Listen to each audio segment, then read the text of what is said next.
नमस्कार, बाखबर में आपका स्वागत है। मैं हूं राघवेंद्र सिंह। आज हम बात करेंगे मध्य प्रदेश के मेट्रोपॉलिटन सिटीज़ के बारे में। दरअसल कुछ साल पहले मध्य प्रदेश के दो शहर भोपाल और इंदौर, भोपाल राजधानी के नाते और इंदौर आर्थिक राजधानी के नाते मध्य प्रदेश की मेट्रोपॉलिटन सिटी अनाउंस की गई थी।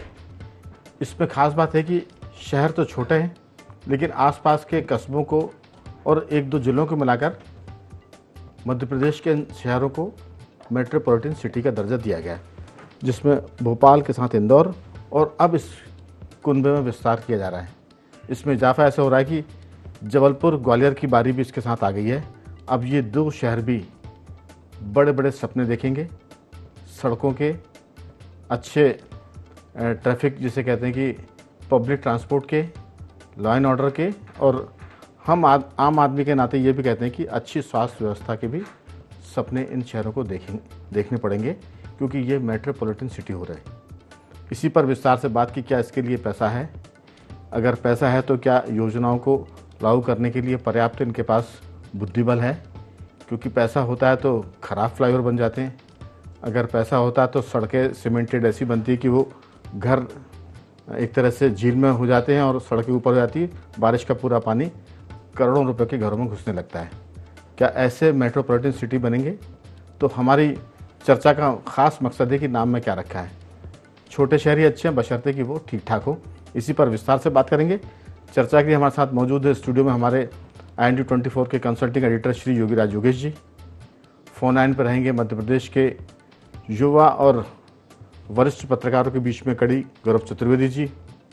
गौरव जी, आपका भी बहुत स्वागत है। और जयपुर से हमारे साथ जुड़ेंगे, चूँकि जयपुर पूरा राजस्थान टूरिस्ट प्लेस है, टूरिस्ट स्टेट है। जयपुर भी एक बड़ा शहर है, मेट्रोपॉलिटन शहर का दर्जा उसको भी हासिल है। तो वहाँ से सूरज सोनी जी हमारे साथ रहेंगे। तीनों मेहमानों का स्वागत है। चर्चा की शुरुआत योगीराज जी आपके साथ। मध्य प्रदेश में या देश भर में जब नरेंद्र मोदी जी प्रधानमंत्री बने तो उनका ड्रीम प्रोजेक्ट था कि किस तरह से शहरों को स्मार्ट किया जाए। तो नरेंद्र मोदी जी ने शहरों के भीतर ही एक स्मार्ट सिटी बनाने की योजना दी और उसमें खुले हाथ से पैसा मिला, और सरकारों ने भी, राज्य सरकारों ने भी उसमें खूब योगदान दिया। सबसे खास बात कि जो अफसर थे उन्होंने जम के पैसा कमाया, और उसके चलते नतीजा ये हुआ कि मेट्रो सिटी की बेमौती बेसमय मौत हो गई, और शहर के वो हिस्से जो स्मार्ट होने वाले थे, वो, मेरा मतलब था मेट्रो नहीं, स्मार्ट सिटी बेमौत मर गई। और शहर, अच्छे भले शहरों को तोड़ा फोड़ा गया, फिर पेड़ पौधे काटे गए, सड़कें बनाने की बात की गई, लेकिन ना तो बेहतर सड़कें बनी, ना वहाँ एक तरह से नेट कनेक्शन की स्थिति हम देखते हैं। कुल मिलाकर नाम भर रह गया कि स्मार्ट सिटी है, लेकिन फिर वही बात है कि नाम में क्या रखा है। शहर स्मार्ट होना चाहिए, आपकी राय? देखिए, ये बहुत अच्छी बात है। बदलते दौर के साथ शहरों की तस्वीर बदलनी चाहिए। वर्तमान की जो आवश्यकता है, आने वाले समय की जो आवश्यकता है, उसके अनुरूप शहरों का विकास होना चाहिए, और इसके लिए व्यापक स्तर पर प्लान बनाए भी गए, तो इसमें कोई किसी को दो राय नहीं। लेकिन ये जो स्मार्ट सिटी, ये जो बड़े बड़े कुछ भारी भरकम जो शब्द आ गए हैं बीच में, मेट्रोपॉलिटन सिटी और महानगरीय प्रक्षेत्र, तो ये जो इस तरीके की जो बात हो रही है, ये दिखने में, सुनने में बहुत अच्छा लगता है। हालांकि एक बात ये ज़रूर है कि पिछले कुछ वर्षों में जो बड़े, मध्य प्रदेश की जिनकी बात करें, जो भोपाल, इंदौर, जबलपुर, ग्वालियर, उज्जैन जैसे शहरों की बात करें, तो इसमें भोपाल और इंदौर में तो काम हुआ, ये दिखता है जी। चमचमाती सड़कें दिख रही हैं, बड़े बड़े पुल दिख रहे हैं जी। रोडवेज अच्छे हो गए हैं। मेट्रो की स्थिति पहले से, मेट्रो इंदौर में तो शुरू हो ही गई है जी, भोपाल में बहुत जल्दी शुरू होने वाली है। तो निश्चित तौर पर ये बदलाव दिख रहा है। आज रात को भी आप निकल जाएं, भोपाल के कई इलाकों में जो बड़े बड़े जो पुल बने हैं, जो ओवरब्रिज बने हैं, और दिवाली सा नज़ारा रहता है। इसमें कोई मतलब एक शहर के लिए अच्छी बात है। दिक्कत केवल वहाँ आ रही है राघवेंद्र जी, शहरों के विकास के नाम पर। आपने पहले भी मध्य प्रदेश में 29-30 स्मार्ट सिटी बनाने की घोषणा की कि हम सतना और जिले स्तर पर तक पहुँच गई सरकार कि हम उनको स्मार्ट सिटी बनाएंगे। तो वो आपने ही कहा है कि उनका तो पता ही नहीं कहाँ कौन सी स्मार्ट सिटी बनी, ये तो अभी तक सामने नहीं आया। अपन इन 4 बड़े नगरों की बात कर लें मध्य प्रदेश के, जिनके पर मध्य प्रदेश सरकार का पूरा फोकस है भोपाल, ग्वालियर, इंदौर, जबलपुर, और अब जी। उज्जैन भी, चूंकि अब 2028 में बहुत बड़ा वहाँ सिंगस्त का आयोजन होना है, विश्वव्यापी एक मेला है वो, तो उसको लेकर एक स्पेशल वहाँ पैकेज भी है, स्पेशल डेवलपमेंट वहाँ हो रहे हैं। तस्वीर तो बदल रही है, लेकिन इन मेट्रोपॉलिटन शहर के नाम में, विकास के नाम पर जिस तरीके के काम हो रहे हैं, भोपाल की मेट्रो की आप उदाहरण हमारे बिल्कुल सामने, जस्ट 2 किलोमीटर दूर भी नहीं है यहाँ से जी। वहाँ मेट्रो के लिए लाइन डाली गई, उसके नीचे जो सड़क बनी, अब वो मेट्रो के लिए जो पुल बनाए गए, वो जब बनाए गए तो उनको यही नहीं पता पड़ा कि इसकी हाइट कितनी होनी चाहिए और कितना उसकी विशेषज्ञों को नहीं पता पड़ा। 2 बार खुद गए, जब मेट्रो ट्रायल का जब वक्त आ गया, मेट्रो चलने वाली थी, तब समझ में आया कि इसके तो पुल की तो हाइट ही कम है, तो खोदे गए, उसको गड्ढा खोद के 2-2 फीट नीचे सड़क की जा रही है। अब ये बात क्या पहले समझ में नहीं आ रही थी कि ये कितनी इसकी हाइट रहना चाहिए? और ऐसा भोपाल में आधे किलोमीटर के दरमियान 2 बार हुआ। एमपी नगर की भी सड़क खोद के दोबारा से गड्ढे उसमें करके और नीचा किया गया। मैं कई बार मजाक में हम लोग बात करते हैं ऑफ कैमरा कि खाना खराब करने के लिए भी बहुत दिमाग लगाना पड़ता है।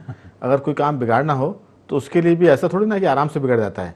आपने कहा कि मेट्रो ट्रेन के लिए पटरियाँ बन रही, पुल बन रहा है, उसकी लाइनें बिछ रही हैं और सड़कें जो है इतनी छोटी कर दी कि डंपर भी वहाँ से ना निकल पाए। हाँ। तो इसके लिए भी दिमाग लगाना पड़ता है, कोई आसान काम नहीं है ये भी। जी नहीं, आप भी देखिए, इसके लिए बाकायदा प्रोजेक्ट बनते हैं, वो रिपोर्ट बनती हैं, डेवलपमेंट रिपोर्ट बनती हैं, उसमें पूरे नक्शे आते हैं, कितनी हाइट रहना चाहिए, कितने पे निकल जाएंगे। लेकिन जब प्रैक्टिकल हुआ, जब समस्या आई, तब समझ में आया कि यहाँ से तो बड़े ट्रक और ट्राली निकलने में दिक्कत आएगी। तो एक तो ये दिक्कत ये हो गई, और ये पूरा हुआ 1 किलोमीटर के अंतराल में 2 बार ऐसा हुआ, 2 जगह जो बने। फिर यानी अगर इंजीनियर सूरदास भी होते ना दिखता तो भी वो अगर पैदल चलते तो दिख समझ जाता में है। जी। उनको जाता। और फिर सबसे बड़ा कारनामा हुआ 90 डिग्री का एंगल का ब्रिज बना दिया आपने, वो बनता रहा, किसी को दिखा ही नहीं। वो आप ये देखिए आश्चर्यजनक बात। और जब उसका 90% काम पूरा हो गया, तब समझ में आया क्या, तो इसका एंगल ही खराब है। उसमें तो खबर ये भी है कि किसी ठेकेदार ने कहा कि सर ये गलत है। उन्होंने कहा कि जो नक्शा बनाने वाला उससे तुम ज़्यादा अक्लमंद हो क्या? ठेकेदार ने 2-3 बार अप्रोच की, लेकिन उसको डपट दिया गया। उसने कहा मेरा क्या जा रहा है, जो नक्शा है उस हिसाब से उसने बना दिया। बाद में बहुत रोने धोने हुए इस पर। जी। तो कहने का अर्थ ये है कि ऐसा यदि डेवलपमेंट आप करना चाहते हैं, तो ये तो आप हंसी उड़वा रहे हैं पूरे के पूरे। आपकी पूरी इंजीनियरों की आपने 12 बजा दी कि ऐसे नक्शे बनते हैं, मध्य प्रदेश में ऐसे बनते हैं, कहीं नहीं होगा 90 डिग्री का एंगल, लेकिन यहाँ पे अजूबा है। तो इस तरीके के डेवलपमेंट भी हमें नहीं चाहिए। ये अनावश्यक खर्चे, एक बार आपने सड़क बनाने में पैसा लगाया, फिर दूसरी बार खोदने में लगा दिया। आपने 90 डिग्री का एंगल कर दिया, उसको दुरुस्त कर रहे हैं, उसमें दिमाग लगा रहे हैं। तो ये अनावश्यक खर्च इन्हीं लोगों से वसूला जाना चाहिए, और ऐसा विकास हमको बिल्कुल नहीं चाहिए जिसमें अनावश्यक खर्च हो। निश्चित तौर पर समय की आवश्यकता है, डेवलपमेंट होना चाहिए, मेट्रो चले, ये भी समय की आवश्यकता है, क्योंकि आने वाले दिनों में हमको ये जो भोपाल की एक बहुत बड़ी समस्या राघवन जी, कुछ दिनों में ये भी देखने में आई। 10 साल पहले जो हमारे मित्र भोपाल आते थे और 10 साल के बाद आए, तो उन्होंने देखा कि भोपाल की सड़कों पर इतनी भयंकर कारें, इतनी ज़्यादा कारें चल रही। तो ये निश्चित तौर पर ट्रैफिक का दबाव है। आज भोपाल में सुबह 10 बजे से और 12 बजे के बीच आप सामान्य सड़कों पर चल नहीं सकते, इतना रहता है। वैसे ही शाम को 5 बजे से 8 बजे के बीच ये हैवी ट्रैफिक से पटी रहती हैं भोपाल की सड़कें। अब ये मेट्रो सिटी का भी एक पहचान है कि मेट्रो सिटी है तो ट्रैफिक जाम होना चाहिए, और फिर खुशहाली आ रही है, हरियाली देश में आ रही है, लोगों की जेब में पैसा आ रहा है, तो अब आदमी 4 व्हीलर पे आ रहा है। लेकिन ये इसलिए आ रहा है क्योंकि पब्लिक ट्रांसपोर्ट आपके यहाँ कमज़ोर है, इसलिए 2 व्हीलर बढ़ रहा है, इसलिए 4 व्हीलर बढ़ रहा है। जिसका आपने जिक्र किया कि लोग कहते हैं कि सड़कें 4 व्हीलर से भरी पड़ी हुई हैं, और ये नज़ारा, ये दृश्य जो है सिर्फ 12 बजे तक के नहीं है, ये कई सड़कों पर दिन भर होते हैं, और कुछ सड़कों पर तो रात को 10-10 बजे तक ट्रैफिक जाम की स्थिति भोपाल शहर की है। जी। हमने कभी नहीं सुना था राघवन जी कि मैं ट्रैफिक में फंस गया इसलिए लेट हो गया। जी। अब तो आए दिन का ये बात है, जगह जगह जाम की हालत बनते हैं लोगों को। अब तो ऐसा हो गया कि अब कहीं जाना तो आधा घंटा पहले आप निकलें। तो निश्चित तौर पर ये मेट्रो चले तो कम से कम ये ट्रैफिक का दबाव कम हो। बिल्कुल। पर उस पर इन चीज़ों पर भी सरकार को ध्यान देना चाहिए कि अनावश्यक आप एक 2 बार उसकी DPR बना रहे हैं, फिर संशोधन कर रहे हैं, फिर प्रैक्टिकल जब उसका ट्रायल की बात आ गई, तब आपको उसकी मुख्य कमियां नजर आती हैं, तब आप फिर नए सिरे से उसमें लगाने लग जाते हैं। ऐसे पर आपने शहर तो बना रहा है मेट्रोपॉलिटन, लेकिन जो उसके अधिकारी हैं वो ग्राम पंचायत स्तर के भी नहीं हैं। अब वो शहर के साथ साथ अधिकारियों के मिजाज में, उनकी मानसिकता में, और उनका जो माइंडसेट है वो भी बदलना पड़ेगा। अब नगर निगम की तरह काम करना होगा, ना कि नगर पालिका ग्राम पंचायत की तरह। हमारे साथ मध्य प्रदेश के सबसे बड़े शहर इंदौर से जुड़ गए हैं गौरव चतुर्वेदी जी। हमारे पत्रकार साथी गौरव जी, आपका स्वागत है। ये जो नाम है कि भोपाल इंदौर के बाद अब जबलपुर और ग्वालियर भी मेट्रोपॉलिटन सिटी होंगे। उज्जैन तो इसलिए भी क्योंकि हर 12 साल में वहाँ सिंहस्थ होता है, तो उसको तो बनानी चाहिए क्योंकि वहाँ लाखों नहीं करोड़ों आदमी आता है, तो उसकी तो दरकार है और वो डिज़र्व भी है। और उसके लिए हमें लगता है कि देश तो क्या विदेशों तक के भी अगर एक्सपर्ट वहाँ काम करें तो वो कम है। लेकिन ये जो शहरों की संख्या बढ़ रही है मेट्रोपॉलिटन सिटीज़ के नाम पर, स्मार्ट सिटी के नाम पर, देख लिया कि लोग रो रहे हैं, सागर के लोग रो रहे हैं कि साहब क्या स्मार्ट सिटी है, वहाँ तो स्मार्ट के नाम पर पैसों की बंदरबाट हो गई है। ये स्थिति जबलपुर की है। जब वहाँ के साथियों पत्रकारों से बात करते हैं, चैतन्य भट्ट जी बताते हैं कि शहर को बिल्कुल खोद दिया गया स्मार्ट सिटी के नाम पर। भोपाल में हज़ारों पेड़ काट दिए गए, हज़ारों मकान तोड़ दिए गए, लेकिन अभी वहाँ एक तरह से बहुतायत स्थिति, वहाँ खंडर पड़े हुए हैं। इंदौर के मामले में, इंदौर के साथ साथ मध्य प्रदेश को लेकर गौरव जी आपकी राय? राघवेंद्र जी, राजनीतिक महत्वाकांक्षा और राजनीतिक लोकप्रियता पाने के लिए जो बड़े बड़े प्रोजेक्ट किए गए, उन प्रोजेक्टों ने पूरे विकास को ठप कर दिया। वो चाहे मध्य प्रदेश की बात कर ले हम या अन्य राज्यों की बात कर ले। एक उदाहरण के तौर पर मैं आपको बता रहा हूं कि किसी भी योजना को अगर आप पायलट प्रोजेक्ट के तौर पर किसी एक शहर में लागू करते और उस शहर में उसको विकसित कर देते उस तरीके से, अगर स्मार्ट सिटी की बात करें तो स्मार्ट सिटी को उस तरीके से बना दिया जाता। अब इंदौर भी बनाना थी, ग्वालियर भी बनाना थी, जबलपुर भी बनाना थी, सागर भी बनाना थी, और जब इनको बनाया गया तो जो इनमें समय पे पैसा लगना था एक तो वो, और जो इसमें क्वालिटी कंट्रोल होना था, जो नॉर्म्स तय किए गए थे केंद्र सरकार के द्वारा, उन नॉर्म्स पर वो स्मार्ट सिटी बन ही नहीं पाई। एक चीज। नंबर 2, अगर हम स्वच्छता मिशन की बात करें, इंदौर भले 8 बार से नंबर 1 आ रहा है, लेकिन सिर्फ नंबर 1 आने के लिए जिस तरीके से बाकी योजनाओं का पैसा स्वच्छता अभियान में खर्च किया गया, और आज तक उसका कष्ट भोग रहे हैं वो लोग जो विकास कार्य कर चुके हैं, जिनके पेमेंट अटके हुए हैं, नंबर 1। और नंबर 2, जो अन्य जगह पर विकास होना थे, अन्य वार्डों में विकास होना थे, वो विकास अवरुद्ध हो गए। हम इसको ज्यादा बेहतर मानते कि जो हमारे पास संसाधन है, अगर हम उन सीमित संसाधनों का बेहतर उपयोग करते तो शायद ना स्मार्ट सिटी बनाने की नौबत आती और ना किसी अन्य तरीके की योजनाएं चलाने की नौबत आती। जी, दरअसल इसमें एक चीज़ और भी है गौरव जी, सरकार या सरकारी तंत्र, आईएएस अधिकारी जिस काम में हाथ डालते हैं उस काम की 12 बज जाती है, आम भाषा में कहें, वो फिर काम का बेड़ा गर्क हो जाता है। आप देखिए कि पहले सड़कें बना करती थी, पीडब्ल्यूडी बनाता था, आज पीडब्ल्यूडी सिर्फ मॉनिटरिंग करता है कमीशन के लिए। प्राइवेट सेक्टर के लोग, ठेकेदार सड़कें बनाते हैं, दिन रात करके समय के भीतर सड़कें बन जाती है और खूब चलती हैं।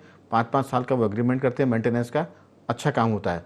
सरकारी सड़कें, सरकारी योजनाएं जो भी होती है, अगर मेट्रो सिटी किसी प्राइवेट सेक्टर को दी जाती, टाटा को दे दी जाती, बिरला को दे दी जाती, अडानी अंबानी को दे दी जाती, तो वो शायद कम पैसे में और उसको समय के भीतर पूरा कर देते। केंद्र सरकार ने 47,500 करोड़ से ज़्यादा का पैसा स्मार्ट सिटी पर खर्च किया।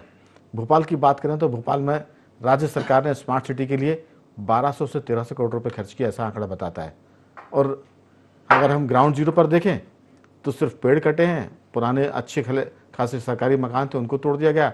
स्मार्ट जो शहर था, राजधानी भोपाल का जो हिस्सा था, उसी को स्मार्ट बनाने के लिए उसको पहले बर्बाद किया गया, और अब कई हज़ार करोड़ रुपए लगाने के बाद वहाँ स्मार्टनेस के नाम पर जीरो है, बदसूरती है और बदरंगता है।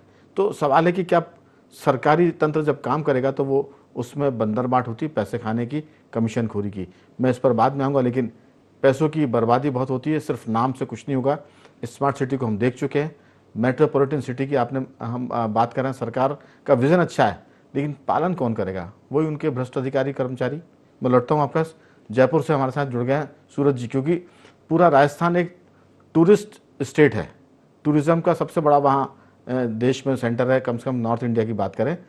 अगर वहाँ की व्यवस्था खराब हुई तो टूरिस्ट नहीं जाएगा, लेकिन वहाँ की व्यवस्था सरकार जो करती है वो अपनी जगह, आम आदमी भी उस टूरिज़्म के लिए बहुत हद तक एक तरह से श्रेय लेने का हकदार है, क्योंकि वो लोग अच्छा काम करते हैं। आम आदमी भी सड़कों को ठीक रखते हैं, व्यवहार ठीक बनाते हैं, और जो टूरिस्ट आता है उसका स्वागत भी बड़े अच्छे से करते हैं कि पधारो हमारे देश। सूरज जी। राघवेंद्र जी नमस्कार। राघवेंद्र जी, आपने जो बात की है, हमारे राजस्थान में भी ये प्रचलन बढ़ चला है और न सिर्फ मेट्रोपॉलिटन सिटी जयपुर तो हो ही गया है, इसके साथ में उदयपुर, कोटा, जोधपुर को भी शामिल किया गया है। लेकिन एक बात मैं यहाँ पे रखना चाहूंगा कि किसी भी नगर का जो विकास होता है वो नियोजन पे आधारित होता है और उसकी जो आवश्यकता होती है वो लोगों की आवश्यकता उसमें महत्वपूर्ण होती है कि लोग सही तरीके से उन चीजों को उनका उपयोग भी कर सके और आदमी न किसी जाम में फंसे और साथ ही उसको सुविधा मिले। उसकी जो सहूलियत और सुविधा है वो महत्वपूर्ण होती है, वो ध्यान में रखते हुए किसी भी शहर का नक्शा बनता है। मैं एक जयपुर की आपको बात बताना चाहूंगा। तो 1727 में जय सिंह जी ने बसाया था। उस समय यहाँ पे बड़े बड़े आर्किटेक्ट थे जयपुर के अंदर, विद्यासागर जी थे जिन्होंने प्लान किया था पूरे नक्शे का। इसके बाद भी जय सिंह जी के बाद में जब राम सिंह जी सेकंड आए तो उन्होंने बंगाल से एएस बनर्जी जी को बुलाया था और इंग्लैंड से स्वीडन एस जेकब जो इंजीनियर थे, बहुत बड़े थे, उनको इंग्लैंड से बुलाया गया था और पूरा मंथन करने के बाद में जयपुर का नियोजन डिसाइड हुआ था। तो ऐसे क्या है, दूरगामी योजनाएं बने, दूरदृष्टि वाली बने, जिसमें विजन हो सरकार का लोगों को ध्यान में रखते हुए, और ब्यूरोक्रेट्स भी ऐसे काम करें तो संभव होता है। लेकिन होता धरातल पे उल्टा है, और जो उल्टा धरातल पे मुझे दिखाई देता है वो ये है कि जो अधिकारी आज स्मार्ट सिटी प्रोजेक्ट क्यों फेल हुआ, उसका सबसे बड़ा कारण मैं समझ पाया हूँ वो ये है कि एक अधिकारी काम कर रहा है, एक साल से काम करेगा, उसका विजन अलग होता है, उसकी सोच अलग होती है, उसका काम करने का तरीका अलग होता है, और एक साल से पहले उसका ट्रांसफर होकर के दूसरा अधिकारी आ जाता है। तो वो ब्यूरोक्रेट से अपने लोगों को लाएगा, उसका जो मापदंड है वो दूसरे होंगे। तो ऐसे पूरा जो है वो उथल पुथल हो जाता है। साथ ही लंबाई जो प्रोजेक्ट होते हैं इसमें देखो 4-5 साल बाद में सरकार भी बदल जाती है, और हमारे राजस्थान की तो यही विडंबना है कि हर 5 साल में सरकारों का जो है वो परिवर्तन होता है। तो जब दूसरी पार्टी की सरकार आती है तो पिछली सरकार के जो किए हुए काम है उन कामों के उलट काम वो करती है, और इसी अल्टा पलटी के अंदर ये मेट्रोपॉलिटन सिटी और जो स्मार्ट सिटी है ये एक दूसरे की तरफ जो है वो दिखाई देते हुए खड़े रहते हैं। तो उसमें खामियाजा जनता भुगत रही है। और आपने भी भोपाल इंदौर की बात की, तो केवल नाम बदलने से, टेक लगाने से नहीं होता है। मैंने पहले भी कहा था कि आंखों का अंधा और नाम नयन सुख, तो नयन सुख किसी का नाम रख देंगे तो उसको दिव्य दृष्टि प्राप्त नहीं हो जाती। वैसे ही आप मेट्रोपॉलिटन सिटी का नाम रखने से उसमें जो आधारभूत स्ट्रक्चर है उसमें क्या परिवर्तन हुआ वो महत्वपूर्ण है। बिल्कुल सूरज जी, सबसे खास बात ये भी है उसमें कि सरकारी कर्मचारी अधिकारी का विजन सरकार के प्लान को, सरकार की योजना को कितने अच्छे तरीके से जमीन पर उतारने का है। योगीराज जी, सबसे खास बात यह है कि डॉक्टर मोहन यादव की मंशा खराब नहीं है, वो चाहते हैं कि मध्य प्रदेश अच्छा हो जाए, भोपाल बेहतर हो, इंदौर बेहतर हो, और जितने बड़े शहर हैं वो अच्छे हों, और उनके साथ जो कस्बे जुड़ेंगे मेट्रोपॉलिटन सिटी में उन कस्बों की भी हालत सुधर जाए। लेकिन सरकार पैसा दे सकती है, काबिल अधिकारियों को नियुक्त कर सकती है, लेकिन काबिल अधिकारी से मतलब आईएएस हो गया, उससे बड़ा काबिल तो कोई होता नहीं, क्योंकि देश की सबसे बड़ी परीक्षा पास करके वो आईएएस आते हैं। और वो जब आने के बाद सड़कों का प्लानिंग करें, ओवरब्रिज का प्लानिंग करें, फ्लाईओवर का प्लानिंग करें, उसी में जब वो घटियापन करें तो उनका हम कहाँ नागरिक अभिनंदन करें। ये सरकार की दिक्कत है कि हैंड्स अच्छे नहीं है, इसलिए कई बार प्राइवेट सेक्टर बहुत अच्छा काम करता है। आप देखिए कि कोई भी काम अगर किसी प्राइवेट सेक्टर कंपनी को दिया जाता है तो वो रफ्तार से काम करते हैं, क्वालिटी से काम करते हैं, और समय सीमा के भीतर वो काम को कर देते हैं। ये प्राइवेट सेक्टर की काबिलियत है। इसी के चलते मैं अंतिम बात जोड़ूंगा कि देश में हम जो विकास देख रहे हैं पिछले 20 सालों में, उसमें प्राइवेट सेक्टर का बहुत बड़ा योगदान है। और वही प्राइवेट सेक्टर अब डिफेंस के सेक्टर में भी बहुत काम कर रहा है।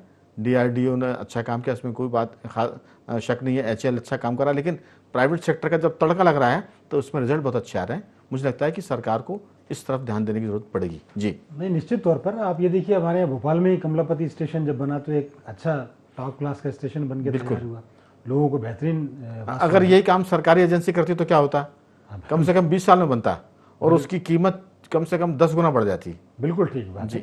नहीं, सरकार का काम करने का आप तरीका देखिए राघवेंद्र जी। 10 साल पहले तर्क दिया गया कि साहब भोपाल में कॉरिडोर बनाया जाएगा, बड़ा जाने कहाँ से कॉन्सेप्ट लाया कि साहब आने वाले अलग जाएंगे, जाने वाले अलग जाएंगे। अब पता नहीं वो आने वाले अलग गए, जाने वाले अलग गए, वो कॉरिडोर को फिर तोड़, कॉरिडोर कहीं और चला गया कॉरिडोर कहीं चला गया जी।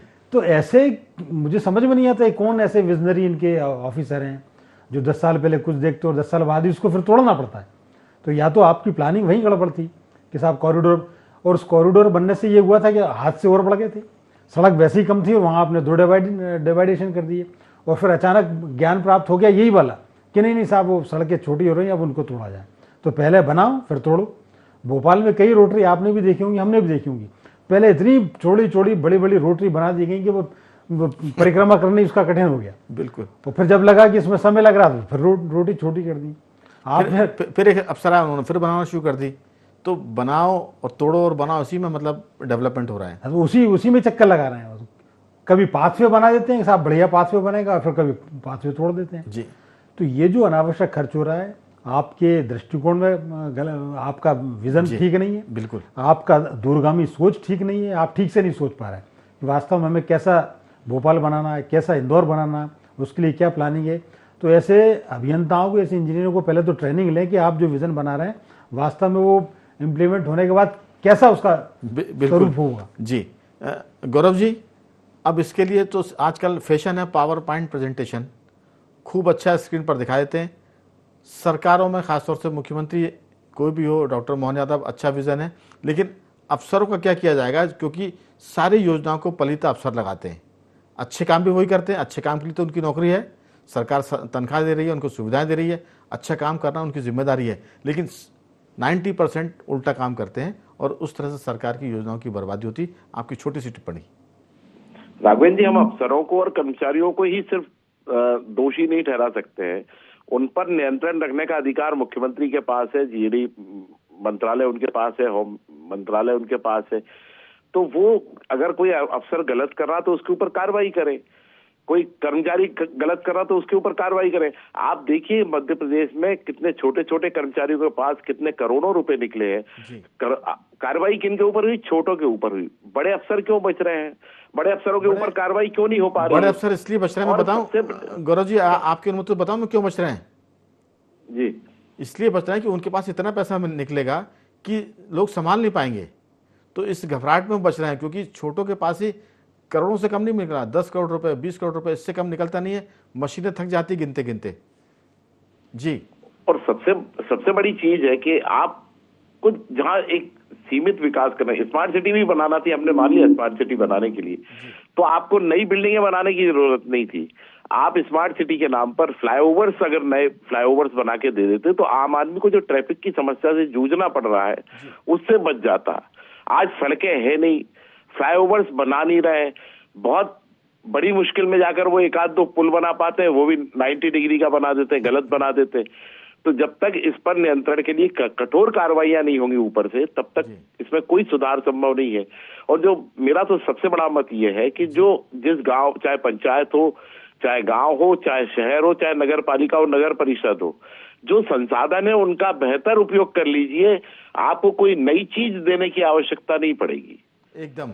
लेकिन सवाल है कि इसमें पैसा नहीं मिलेगा।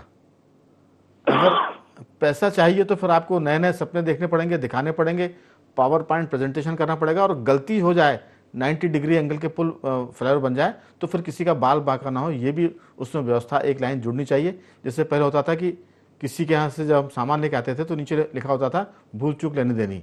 आप अरबों की योजना बनाओ और नीचे एक लाइन डाल दो कि अगर इसमें कुछ गड़बड़ी हुई तो किसी अधिकारी का बाल बांका नहीं होगा, ताकि वो बिल्कुल विचरण करें ठीक से और योजनाओं के एक तरह से पलिता लगाते रहें। समय की कमी है गौरव जी, कुछ और कहना चाहेंगे? नहीं, बस। तो सूरज जी, आपकी छोटी सी टिप्पणी। स्मार्ट सिटी, मेट्रोपॉलिटन सिटी, ये सब नाम है, अगर काम बेहतर हो जाए तो इन सब की जरूरत ही नहीं है। लेकिन नाम को काम के अमली जामा को पहनाना है तो तीन चीजें हैं कि दूरगामी सोच के साथ बहुत जल्दी से कहिए, समय खत्म हो गया जी। अधिकारियों की जिम्मेदारी, जवाबदेही और साथ ही भ्रष्टाचार पे रोक लगे तो अहम रूप से ये काम हो पाएगा। हमारे जयपुर के जो बड़े ब्यूरोक्रेट थे जिनके ऊपर स्मार्ट सिटी की जिम्मेदारी थी, उनकी जब फायदे रखने की रेक थी, उसके अंदर बड़े बड़े नोटों के बैग निकले, सोने की ईंटें निकली। तो सरकारों को सोचना पड़ेगा कि विकास खुद का कर रहे हैं या प्रदेश का कर रहे हैं। बिल्कुल कह सकते हैं कि सरकार योजना अच्छी बनाती है, बजट अच्छा होता है, लेकिन काम को समय सीमा के भीतर और जो गड़बड़ी करे उसकी अकाउंटेबिलिटी फिक्स करें, तब रिजल्ट अच्छे आएंगे और मुख्यमंत्री मोहन यादव के सपनों को जमीन पर उतारा भी जा सकता है। तो 2 शहर और होने वाले मेट्रोपॉलिटन सिटी में ग्वालियर और जबलपुर, उम्मीद करते हैं कि वो सपनों के अनुरूप आकार लेंगे और लोग वहाँ उसका आनंद लेंगे। कुल मिला के चर्चा को हम यही रोकते हैं। तीनों मेहमानों का मैं धन्यवाद करता हूँ। योगीराज जी आपका साधुवाद, सुरेश जी आप सूरज जी आपका बहुत धन्यवाद, और गौरव जी आपका साधुवाद कि आपने चर्चा में हिस्सा लिया। बखबर में आज सिर्फ इतना ही। बने रहिए हमारे साथ और देखते रहिए IND24।